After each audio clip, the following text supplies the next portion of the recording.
পশ্চিমবঙ্গে আমাদের অবস্থান অত্যন্ত স্পষ্ট।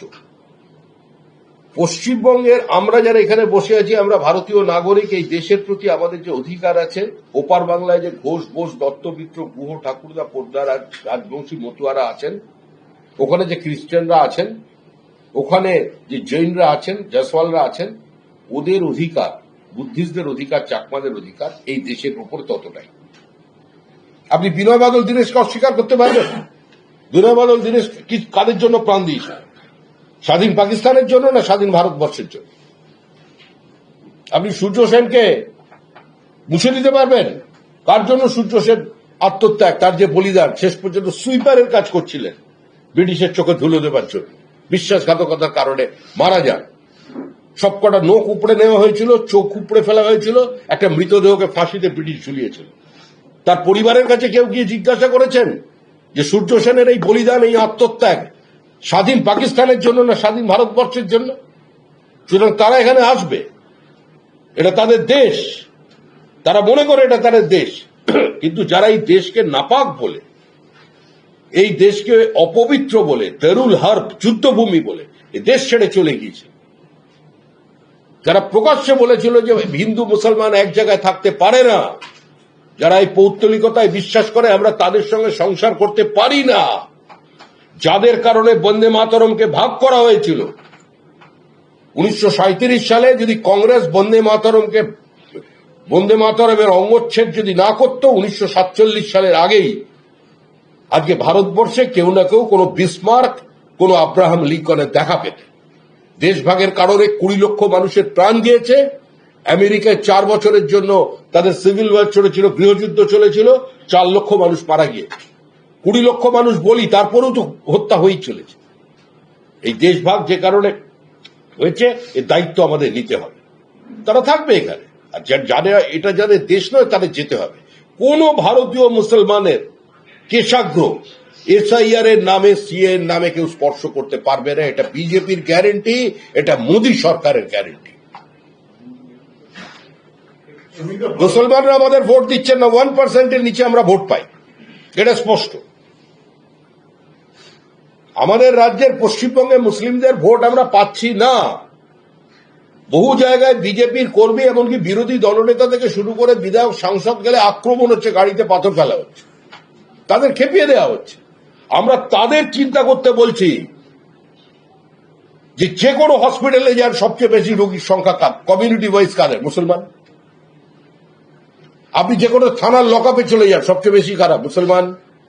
জেলে যান, সবচেয়ে বেশি কারা? মুসলমান। তাহলে সমাজটা এই অবস্থায় কারা পৌঁছবে? দীর্ঘদিন তো বিজেপি ক্ষমতায় নেই। 1992 সালের 6 ডিসেম্বরের আগে তো দেশে, এই রাজ্যে অনেক সরকার এসেছে, অনেক সরকার চলে গেছে, যাদের অবস্থান সম্পূর্ণ আমাদের থেকে ভিন্ন। কিন্তু আজকে তাদের অবস্থা এমন করুণ হলো কেন? সরকারি চাকরিতে মুসলমানের সংখ্যা কম কেন? স্বনিযুক্তি প্রকল্পে কম কেন? ওই 2-4 জন ঝুন্নু মন্নু, এসব যেগুলোর নাম শোনেন, দুষ্কৃতী, কেউ গরুর ল্যাজ ধরে, কেউ পাথর তুলে, কেউ বালি তুলে পয়সা বানিয়ে ফেলেছে। কিন্তু দরিদ্র প্রান্তিক মুসলমান কৃষক, তাদের অবস্থা কি? জীবন্ত পুড়িয়ে মেরে দিলেন বকটুই 8 জনকে, শিশু মহিলা সমেত। আর পুলিশ তামাশা দেখলো, হাফ কিলোমিটারের মধ্যে ঢিল ছোড়ার দূরত্বে পুলিশ বসে মানুষগুলোকে পুড়তে দিল। আর তারা এই রাজ্যে এসে এখন হিন্দু মুসলমানের কথা বলবে? এসআইআর ভারতীয়দের জন্য তৈরি হচ্ছে। আজকে আমাদের রাজ্যের মধ্যে ডাক্তার পর্যন্ত পাওয়া যাচ্ছে যে আজকে এই দুর্ঘটনা ব্লাস্টের সঙ্গে যুক্ত, আরডিএক্স, হাজার হাজার কিলো আরডিএক্স নিয়ে এসেছে। কিসের জন্য নিয়ে এসেছে? কোন ধর্ম এটাকে সমর্থন করে? এর বিরুদ্ধে মানুষকে সংঘবদ্ধ হতে হবে। আর মুসলিম সমাজকেও, শিক্ষিত যারা প্রগতিশীল মানুষ আছেন, তাদেরও এটা বুঝতে হবে যে র্যাডিকালাইজেশন থেকে ছেলে মেয়েদের দূরে রাখুন। কোনো বাবা চায় না, কোনো মা চায় না যে তার ছেলে ডাক্তার হয়ে, ইঞ্জিনিয়ার হয়ে তারপরে সুইসাইডে বোমবার তৈরি হবে, এবং তার কারণে এতগুলো মানুষের শরীর ছিন্ন ভিন্ন হবে, তারপরে তার পরিবারটা ধ্বংস হবে, সবাইকে তুলে নিয়ে যাওয়া হবে। এটা আমার মনে হয় কোনো মা বাবা চান না। তাই প্রত্যেককে এই বিষয়ে সচেতন হতে হবে। কিছুক্ষণ আগে একটা ফেসবুক পোস্ট করেছে, সেখানে 2টো ছবি দিয়েছে তারা। একটা শান্তনু ঠাকুরের পরিবার নিয়ে তিনি লন্ডনে ঘুরতে গেছেন বা যাই হোক কিছু, সেই ছবি, এবং নিচে আরেকটি ছবি আমরণ অনশনে মতুয়াদের মমতা বালা ঠাকুর সহ অন্যান্যরা। তারা বলছে যে যখন তৃণমূলের কি পোস্ট, এগুলো মানুষ দেখছে না, সাংবাদিকরা দেখছে। বোঝার যে ব্যাপারটা, মানুষ তৃণমূলের উৎসাহ নয়। তৃণমূলের পোস্ট শুধুমাত্র সাংবাদিকদের জন্য, তৃণমূলের পোস্ট শুধুমাত্র পোস্টকে কেন্দ্র করে বিজেপির প্রতিক্রিয়ার জন্য, আর সেই প্রতিক্রিয়াটা চালিয়ে মোটামুটি ওই নিউজ রুমে যে জায়গাটা আছে কি বলে আপনার ওই ফুটটা খেয়ে নেওয়ার জন্য। এটাই হচ্ছে তৃণমূলের পোস্টের উদ্দেশ্য। কে লন্ডনে বেড়াবে, কে কার বউকে নিয়ে সুইজারল্যান্ডে যাবে, ভালো ওয়েদারে, সেসব নিয়ে এখন কথা চলে না, এগুলো আবার পোস্ট হয়। আর যেদিন নরেন্দ্র মোদী গেলেন দেশের প্রধানমন্ত্রী, সেদিন তো মমতাওয়ালা ঠাকুর, আমি ওনাকেও জিজ্ঞেস করি, মমতাওয়ালা ঠাকুর হাসি হাসি মুখ করে দাঁড়িয়েছিলেন তো প্রধানমন্ত্রীর পাশে। যখন বড়মা নাগরিকত্বের কথা বললেন তখন তো মমতাওয়ালা ঠাকুর বেরিয়ে বলেছিলেন কথা হয়েছে, প্রধানমন্ত্রী নাগরিকত্ব দেবেন।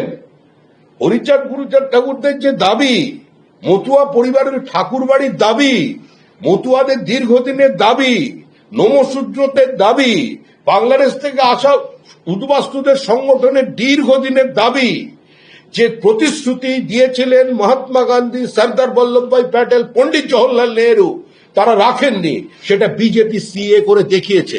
আর যেদিন সেই কাগজটা নিচ্ছিলেন মমতাওয়ালা ঠাকুর পাশে দাঁড়িয়েছিলেন, প্রধানমন্ত্রীর পাশে দাঁড়িয়ে ছবি সুন্দর, তখন খুব ভালো লেগেছিল। এখন আমারও অনশন, ওদের দাবি বাস্তবায়িত করেছে প্রধানমন্ত্রী। এসব নাটক আর মানুষ শুনবে না। ইসিআই এর একটা বিজ্ঞপ্তি সম্পর্কে বলবো। ইসিআই গতকাল বিকেল 3টের সময় বিজ্ঞপ্তি দিয়ে জানিয়েছে যে এ রাজ্যে 7,66,00,000 ভোটারের মধ্যে ইতিমধ্যে 7,60,00,000 ভোটারের কাছে এনুমারেশন ফর্ম চলে গেছে, তারা সই করে সেই ফর্ম দিয়েছে বা তারা গ্রহণ করেছে। আপনারা বারবার করে দাবি করে আসছেন যে সবাই বাংলাদেশি, অধিকাংশ লোক বাংলাদেশি যারা চলে যাচ্ছে, পালিয়ে যাচ্ছে, অবসরক নগরের ঘটনা দিয়ে আপনারা বললেন। তো 7,66,00,000 মধ্যে 7,60,00,000 মানুষ কিন্তু এনুমারেশন ফর্ম গ্রহণ করেছে, প্রায় 99.56%। আপনি দেখুন না গ্রহণটা কোন পথে যায়, গ্রহণটা কারা করছে, কিভাবে করছে, কোন বিএলও কোথায় কাজ করছে, কোন বিএলএ কি অবস্থায় আছে, আমরাও তো খবরাখবর রাখছি। দেখতে থাকুন না, আগে আগে হতা হ্যায় ক্যা।